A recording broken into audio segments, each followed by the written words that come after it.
on avait déjà sa moto. On a le pilote désormais. Voilà, la moto, elle est là au premier plan. Alors, c'est une moto de série revisitée, c'est ça, Stéphane? Tout à fait, Pierre-Paul. Et cette moto vient de faire le Tour de France. Le Dark Dog Moto Tour. Le Dark Dog Moto Tour, fait un peu de pub, voilà, je sais pas, on n'est pas payé par cette marque de boisson, mais bon, c'est fait. Cher Olivier? Oui, alors c'est un parcours assez original, hein. C'est sur 8 jours. Oui. Vous traversez la France jusqu'en Corse et puis pour finir vers Toulon. Donc ça s'est passé. Alors il y a trois types de courses, on va dire. Il y a les parcours de liaison, il y a des épreuves spéciales, des épreuves sur circuit aussi. Oui, il y a 3 types de parcours exactement. Des liaisons, c'est en fait, pour simplifier et avoir vraiment une dénomination exacte, c'est un peu le rallye Monte-Carlo en moto. Ah ouais. Voilà, sur une semaine, avec des parcours de liaison avec une moyenne de 60 km/h, des épreuves chronométrées sur circuit et en même temps sur des routes barrées. Voilà. Donc c'est une épreuve assez difficile. L'édition 2011 s'est révélée relativement difficile. 2010 a été plus simple. 2009 du même niveau que 2011. On a eu beau temps toute la semaine. Ça a été vraiment ça très positif. Par contre, on a eu des routes vraiment très difficiles. Très difficiles, beaucoup de gravillons. Notamment pour vous au début, parce que vous terminez finalement 43e au général. Oui.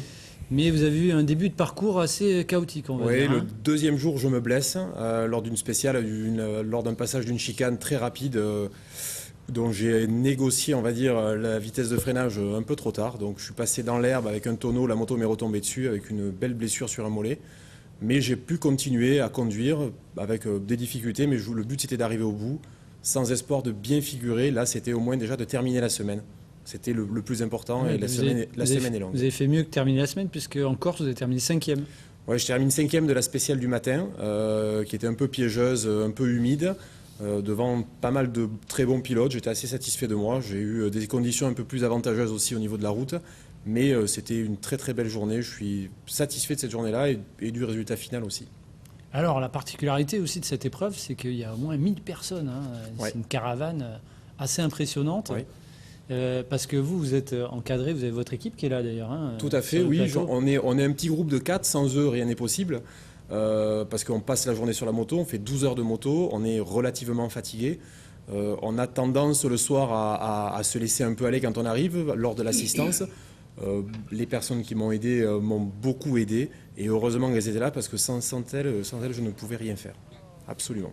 Et une assistance, Olivier, qui est faite au moins pour une partie des équipes par des jeunes des lycées d'ici. Oui, qu'on devrait recevoir sur le plateau bientôt, hein, Pierre-Paul. Des jeunes qui encadrent, hein, qui font partie de l'assistance aussi. Tout à fait. C'est intéressant. Ça. Tout à fait. Moi, j'ai été instigateur de l'idée à partir de 2008. Donc 2008-2009, lorsque j'étais dans un autre établissement, j'ai été formateur avant de faire mon métier que j'ai toujours fait. J'ai fait une petite escapade dans la formation. J'avais lancé l'idée. Quand j'ai quitté mes fonctions, j'ai passé le flambeau au lycée Pierre Mendès France de Montpellier, notamment Marc Sanchez, qui s'en est très bien occupé depuis 2 ans et qui s'en occupe même mieux. Parce que moi, j'étais en même temps concurrent et en même temps formateur pour m'occuper. Marc n'est que formateur, donc il a beaucoup plus de temps à s'occuper aux pilotes. Et cette année, j'ai bénéficié de l'assistance. Lorsque j'ai eu des petits pépins, ils se sont occupés de moi, les jeunes se sont occupés de moi. Et j'ai pu voir vraiment le travail parfait. Voilà. Alors, ça se prépare toute l'année, ce mototour? Oui, on est obligé. C'est des reconnaissances avant, comme un rallye routier voiture. On fait des reconnaissances. Nous avons le parcours à partir du mois d'août. Ah oui, donc on peut faire des reconnaissances spéciales. Moi, j'ai fait personnellement avec un ami, nous avons fait 2300 km de voiture en un week-end, 120 km de spéciale. Nous sommes allés à Angers reconnaître la spéciale, puis Périgueux. C'est du travail, c'est de la préparation, c'est une question de sécurité notamment. Alors c'est un petit peu le même parcours notamment cette année que l'an dernier, sauf que ça partait sur les Alpes l'an dernier, alors que là c'est passé par toute la façade. Voilà, toute la façade ouest, on est descendu, c'est quand même relativement, c'était nouveau. On a vu de très beaux paysages, de très beaux étangs sur la partie nord. Et nous avons traversé le parcours le plus dur qui s'appelle l'étape marathon. On est parti de Périgueux et nous sommes arrivés directement à Alès. Une épreuve très difficile cette journée-là. Stéphane Guéguin, le Dark Dog Tour, c'est pas facile à dire. Vous repartez l'année prochaine? Oui, tout à fait, oui. Ce sera la 10e année. Vous faites attention quand même à votre cheville, votre mollet. Hein. Vous avez vu ça, Sarah? Il n'est pas allé à moitié. Voilà l'objet du délit, la moto, la japonaise. Merci à l'autre japonaise, Rumi, d'être venue jusqu'à nous. On va clore cette deuxième partie, les sports, chez Eric.